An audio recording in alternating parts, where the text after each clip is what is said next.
Hello students, बेटा आज हम पढ़ेंगे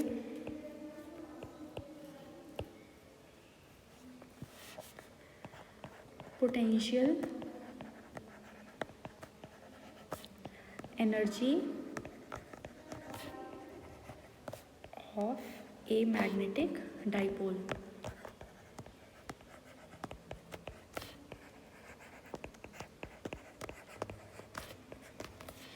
ठीक है कि एक मैग्नेटिक डाइपोल के पास कितनी पोटेंशियल एनर्जी होती है।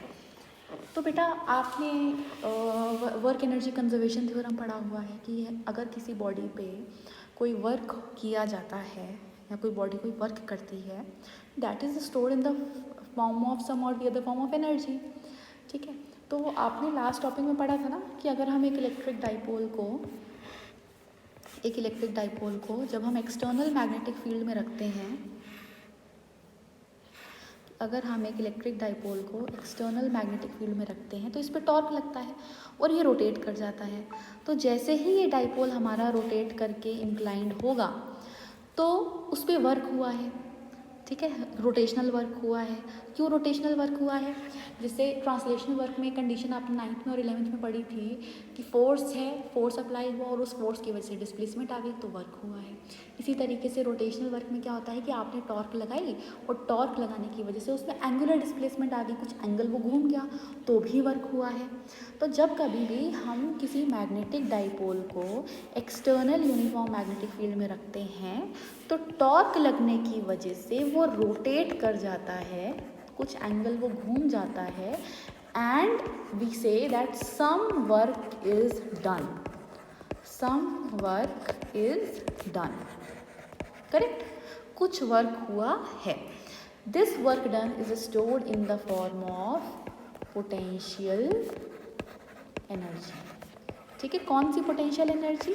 मैकेनिकल पोटेंशियल एनर्जी, mgh की बात नहीं हो रही है। कई तरीके की पोटेंशियल एनर्जी होती है। 11th में आपने पढ़ा था mechanical potential energy, mgh, gravitational potential energy, spring की elastic potential energy.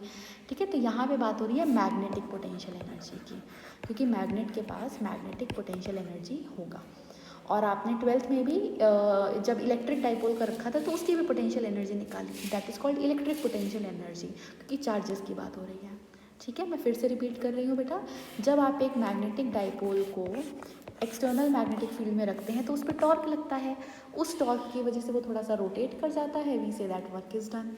This work is stored in the form of magnetic potential energy of magnetic dipole.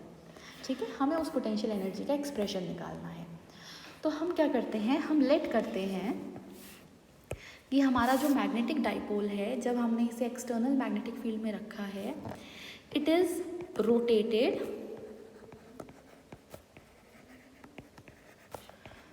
Through some angle. Suppose वो पहले θ1 angle पे था और बाद में मैग्नेटिक फील्ड के साथ उसने θ2 एंगल बना लिया। ठीक है, तो बीच में बहुत छोटा सा मैं आपको बना के बताती हूँ बेटा। सपोज करो ये आपका मैग्नेटिक डाइपोल है। ठीक है, this is north pole and this is south pole. ठीक है, और ये आपकी एक्सटर्नल मैग्नेटिक फील्ड है। ठीक है, this is external magnetic field. Suppose करिए बेटा पहले ये θ1 एंगल बना रहा है और जब आपने इसे रोटेट किया तो अब लेट करिए कि जो पहले θ1 एंगल बना रहा था अब ये कितना एंगल बना रहा है, θ2 एंगल। तो आपने इसे θ1 एंगल से θ2 एंगल रोटेट किया, तो ये एंगल रोटेट करने में जो भी वर्क लगा है that is stored in the form of magnetic potential energy. पर देखो बेटा, जैसे एक वायर में करंट जब स्विच ऑफ होता है तो 0 एम्पियर होती है, और जब आप स्विच ऑन करते हैं तो 10 एम्पियर करंट फ्लो कर रही है। तो 0 से 10 की कोई डिजिटल ट्रांजिशन नहीं होता, ये एनालॉग ट्रांजिशन होता है। मैंने आपको सिखाया था 10th में कि 0 से, हालांकि टाइम बहुत कम होता है, विद इन मिली सेकेंड ये काम हो जाता है, मिलियन माइक्रो सेकेंड, पर 0 से वैल्यू सीधा 10 नहीं जाती, 0 से 1, 1.5, 2.3, 4 पॉइंट करते करते 10 एम्पियर तक जाती है। इसी तरीके से जो ये रोटेशन हो रहा है θ1 से θ2, मतलब अगर आप मानिए θ1 10 डिग्री है और आपने इसे 40 डिग्री तक घुमाया है, तो 10 से कोई सीधा 40 डिग्री तो नहीं घुमा ना, 10 से पहले ये इस तरीके से रोटेट हुआ होगा। पहले ये θ1 पे था, ठीक है, तो 10 डिग्री पे था, तो 10 से हुआ ये, मान लो रोटेट करते करते 15, 20, 25, 30, 35 और करते करते ये फाइनली 40 डिग्री पे रोटेट करके ये पहुंचा। ठीक है, तो बीच में हम सपोज करते हैं कि बहुत छोटा सा एंगल चेंज करने के लिए डी थीटा एंगल चेंज करने में ऑब्वियसली वर्क बहुत छोटा होगा। That work D W is given by tau D theta. जैसे ट्रांसलेशनल मोशन में वर्क होता है फोर्स इनटू डिस्प्लेसमेंट, ऐसे ही रोटेशनल मोशन में वर्क होता है टॉर्क इनटू एंगुलर डिस्प्लेसमेंट। ठीक है, टॉर्क इनटू एंगुलर डिस्प्लेसमेंट। तो ये फॉर्मूला हमने यहाँ पे यूज़ करा है। तो हमारे पास आया है small work done D W is given by torque into angular displacement D theta. पर एक्चुअल में बहुत छोटा डिस्प्लेसमेंट डी थीटा नहीं है, एक्चुअल में तो हम उसे रोटेट कर रहे हैं कहाँ से कहाँ तक, थीटा 1 से थीटा 2। तो टोटल वर्क निकालने के लिए हम दोनों तरफ क्या कर देंगे, इंटीग्रेट। जब थीटा 1 एंगल पे था, जब थीटा 1 एंगल पे था तो कोई भी रोटेशन नहीं हुआ तो 0 वर्क। जब थीटा 2 एंगल पे आपने उसको रोटेट करके पहुंचा दिया तो मैक्सिमम वर्क हुआ W। ठीक है, तो अब हम आगे करते हैं।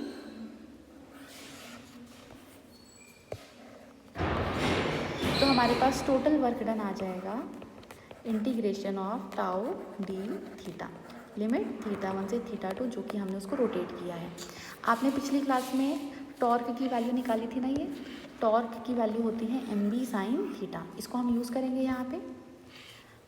तो हमारे पास वर्क डन आ जाएगा integration from theta 1 to theta 2, torque की जगह डाला बेटा mb साइन थीटा, जहाँ पे जो b है आपका वो है मैग्नेटिक फील्ड की स्ट्रेंथ और m है आपका मैग्नेट का मैग्नेटिक मोमेंट। ये जो मैग्नेट को आप रोटेट कर रहे हैं इसकी स्ट्रेंथ कहलाती है m, और जिस मैग्नेटिक फील्ड में आप रोटेट कर रहे हैं उसकी स्ट्रेंथ कहलाती है, डिनोट कराई जाती है b से। ठीक है, और साथ में हमारे पास क्या बचा, डी थीटा। ये तो टॉर्क की वैल्यू हुई, साथ में हमारे पास बचा डी थीटा, उसको भी कॉपी कर देते हैं। ठीक है, चलिए अब हम पीछे इसको इंटीग्रेट करेंगे।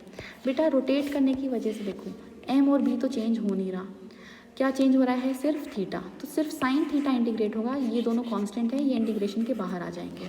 तो हमारे पास वर्क डन की वैल्यू आ जाएगी mb integration of sine theta from theta 1 to theta 2। ठीक है, साइन थीटा का इंटीग्रेशन होता है बेटा minus cos theta.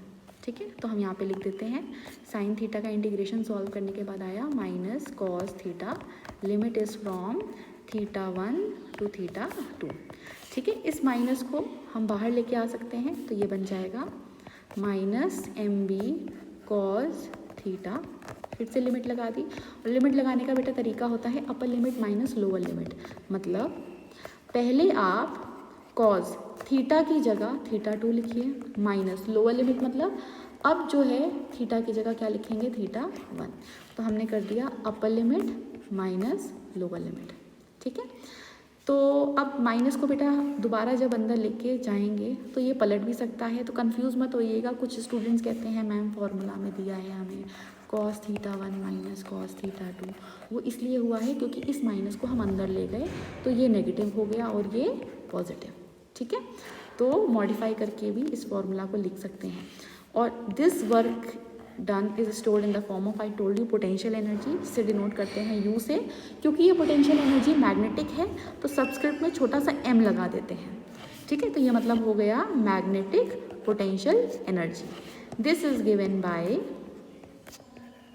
mb cos theta 1 minus cos theta 2। ठीक है, ये आ गया मैग्नेटिक पोटेंशियल एनर्जी का फॉर्मूला। इसका एक स्पेशल केस होता है बेटा, स्पेशल केस में क्या है,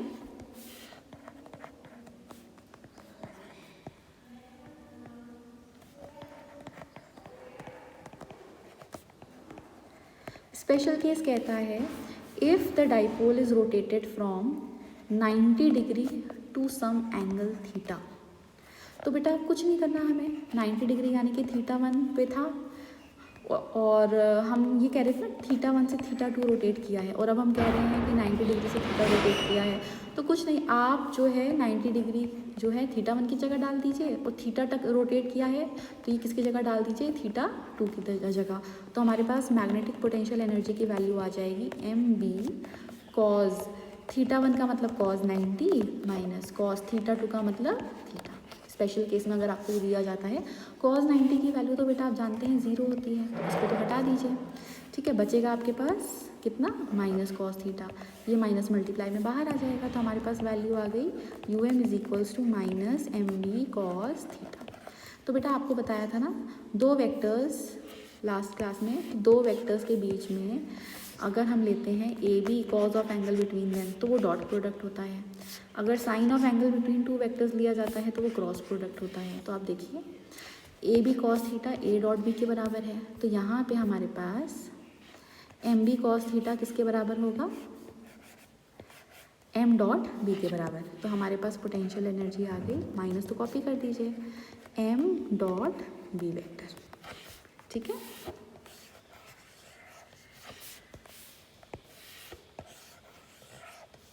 फिर आपने कुछ स्पेशल केस किए थे इलेक्ट्रिक डाइपोल में, सेम स्पेशल बिल्कुल सिमेट्रिक डेरिवेशंस चल रही हैं, मैं आपको एनालॉजी बना के दिखाऊंगी और आप लेक्चर्स को रिवाइज कर सकते हैं।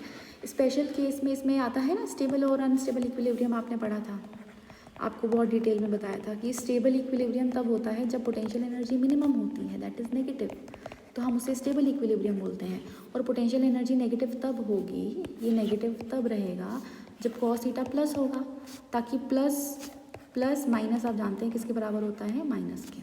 ठीक है, कॉस थीटा पॉजिटिव तब होगा जब हम इसको लेंगे फर्स्ट क्वाड्रेंट में। ठीक है, तो थीटा अगर हमारा 0 डिग्री है, ठीक है, if theta is equals to 0 degree तो कॉस थीटा हमारा हो जाएगा +1 और पोटेंशियल एनर्जी आ जाएगा हमारा minimum, that is minus M B. अब कॉस थीटा की जगह तो 1 डालोगे, 1 लिखो ना लिखो एक ही बात है। ठीक है ना, तो हमारे पास मिनिमम पोटेंशियल एनर्जी ये आ गई। तो क्योंकि ये पोटेंशियल एनर्जी मिनिमम है तो ये किसको करस्पॉन्ड कर रही है, ये करस्पॉन्ड कर रही है स्टेबल इक्विलिब्रियम को। अनस्टेबल इक्विलिब्रियम में हमने पढ़ा था कि पोटेंशियल एनर्जी मैक्सिमम होनी चाहिए, पॉजिटिव होनी चाहिए, और ये तब होगा जब ये पोटेंशियल एनर्जी पॉजिटिव तब होगी जब इस माइनस को पॉजिटिव करने के लिए ये अपना नेगेटिव प्रोवाइड करेगा, क्योंकि हम जानते हैं minus minus is equals two plus. ठीक है, तो कॉस थीटा आपका नेगेटिव हो तो उसके लिए हम लेते हैं theta is equals to 180 degree. तो बेटा मैं आपको बता दूं कॉस 180 डिग्री की वैल्यू होती है -1, तो यू की वैल्यू आ जाएगी minus M B, cos theta की जगह -1 तो माइनस माइनस बन गया प्लस एम बी। ये मैक्सिमम पोटेंशियल एनर्जी है। आप जानते हैं ना कि पॉजिटिव वैल्यू नेगेटिव से बड़ा होता है, इसीलिए यहाँ पे मैक्सिमम लगाया है। ठीक है, तो ये हमारा क्या कहलाता है, अनस्टेबल इक्विलिब्रियम, जैसा कि हमने इलेक्ट्रिक डाइपोल में भी किया था, बिल्कुल सेम केसेस हैं। ठीक है, this is for electric dipole. तो बेटा मैं आपको एनालॉजी बना के बताती हूँ, अभी तक हमने जितना पढ़ा है। इलेक्ट्रोस्टैटिक फोर्स होता है दो चार्जेस के बीच में 1/4πε0 Q1 Q2 upon r²। Magnetic force Fm होता है μ0 upon 4π QM1 QM2 upon r², दो पोल्स के बीच में। इलेक्ट्रिक फील्ड होती है electrostatic force per unit charge, magnetic field होती है magnetic force per unit pole strength. ठीक है ना, इसी तरीके से बेटा आपने वो पढ़ा था electric field due to electric dipole on axial position, आपने ई एक्सियल निकाला था 1/4πε0 2p अपॉन r³, जहाँ पे p हमारा इलेक्ट्रिक डाइपोल मोमेंट है, where p is electric dipole moment given by product of charge into separation between the two charges. इसी तरीके से मैग्नेटिक डाइपोल मोमेंट होता है pole strength into distance between the two poles, और axial position पे हमारी magnetic field आई थी μ0 upon 4π2, electric dipole moment p की जगह magnetic dipole moment m upon r³। Same electric equatorial position में भी था, ऐसे ही आपने इलेक्ट्रिक डाइपोल के लिए टॉर्क निकाला है p क्रॉस e, और जब मैग्नेटिक डाइपोल मोमेंट के लिए टॉर्क निकाला तो देखिए बेटा p की जगह क्या आना चाहिए m, ठीक है, और E की जगह क्या आना चाहिए, B, और वही आया था हमारा जो टॉर्क है वो आया था M क्रॉस B। आपने इलेक्ट्रोस्टैटिक पोटेंशियल एनर्जी निकाली थी, UE is equals to minus P dot E. इसी तरीके से अभी आपने मैग्नेटिक पोटेंशियल एनर्जी निकाली है माइनस M डॉट B। ठीक है, तो ये बिल्कुल जो है एनालॉगस चलते हैं ये सारे टर्म्स। तो अभी तक तो डेरिवेशंस में कोई आपको प्रॉब्लम आनी नहीं चाहिए, क्योंकि बिल्कुल फर्स्ट चैप्टर जैसा है। अगर इसमें प्रॉब्लम है मतलब फर्स्ट चैप्टर में भी प्रॉब्लम है, आप अपने डाउट्स को क्लैरिफाई कर सकते हैं। ठीक है, अब हम आते हैं इस चैप्टर के दूसरे हिस्से की तरफ। अभी तक आपने पोल स्ट्रेंथ को लेके मैग्नेटिक फील्ड पढ़ा है, लेकिन 10th क्लास में आपने पढ़ा था एक चैप्टर, मैं आपको चैप्टर का नाम लिख के देती हूँ, मैग्नेटिक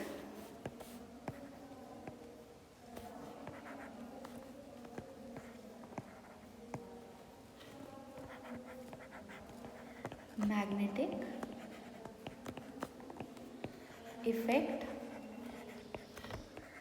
ऑफ इलेक्ट्रिक करंट। ठीक है, ये चैप्टर आपने क्लास 10th में पढ़ा था। तो अभी तक हमने जितना भी मैग्नेटिक फील्ड निकाला है, ये एक नॉर्थ पोल एक साउथ पोल बार मैग्नेट का लेके निकाला है, लेकिन अब हम जितना भी मैग्नेटिक इफेक्ट पढ़ेंगे, north pole south pole, magnetic field lines, magnetic field strength, ये सब कुछ हम पढ़ेंगे इलेक्ट्रिक करंट के लिए। और एक इलेक्ट्रिक करंट किस में फ्लो करती है, इलेक्ट्रिक करंट फ्लो करती है वायर में। ये वायर आपकी स्ट्रेट भी हो सकती है, और यही वायर आपकी क्लोज्ड लूप भी हो सकती है। ठीक है ना, स्ट्रेट का मतलब इस तरीके से, ये जिसके दोनों एंड्स अलग अलग हैं। क्लोज लूप का मतलब सर्कुलर हो गई, इलिप्टिकल शेप की हो गई, या इरेगुलर शेप भी है लेकिन उसके दोनों जो एंड्स हैं एक दूसरे से जुड़े हुए हैं, तो ये कहलाता है क्लोज्ड लूप ऑफ वायर। ठीक है, ये जो इरेगुलर शेप की है वायर, ये आपका कहलाता है क्लोज्ड लूप ऑफ वायर। इसमें अगर करंट फ्लो कर रही है ना, अगर आप इसमें करंट फ्लो कराते हैं तो उसके पास मैग्नेटिक इफेक्ट होता है। अगर क्लोज्ड नहीं है, दोनों एंड्स अलग अलग हैं वायर के, देखो दोनों कोने अलग अलग हैं, इसमें इलेक्ट्रिक करंट है, तो ये कहलाती है, ये स्ट्रेट वायर में आता है बेटा, तो इसके पास भी क्या होता है मैग्नेटिक इफेक्ट। तो अब हम जो है मैग्नेट का नहीं बल्कि करंट कैरिंग स्ट्रेट या फिर सर्कुलर लूप जो वायर है उसका मैग्नेटिक इफेक्ट